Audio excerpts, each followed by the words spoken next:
యేసు రక్తమే జయం పరిచర్య. ప్రియ రక్షకుడైన యేసుక్రీస్తు నామమున ఈ ఉదయకాలమున మీ అందరికి శుభములు కలుగునుగాక. నీవు నీతిగల దానవై స్థాపింపబడుదువు. నీవు భయపడనక్కరలేదు. బాధించువారు నీకు దూరముగా ఉందురు. భీతి నీకు దూరముగా ఉండును, అది నీ దగ్గరకు రానే రాదు అని దేవుడు ఈ వాక్యం ద్వారా నిన్ను బలపరుస్తున్నారు. నా సహోదరి సహోదరులారా, నేడు నీవు దేవునికి దూరంగా జీవించటం వలన నీ జీవితం పాడైపోయిందా? అనగా ఒక అపరాధిగా, అనాథగా మారిపోయావా? నీ జీవితం ఆవేదనతో, అవమానముతో నిండిపోయిందా?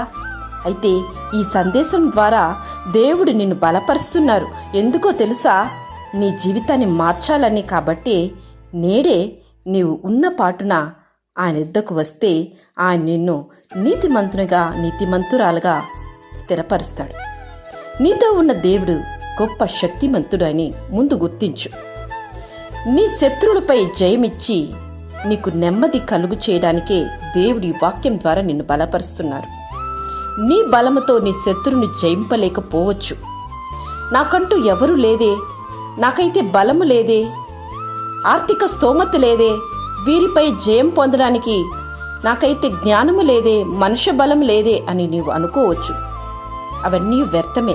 కానీ నీతో ఉన్న దేవుడు భయంకరమైన పరాక్రమశాలి అని ముందు గుర్తించు.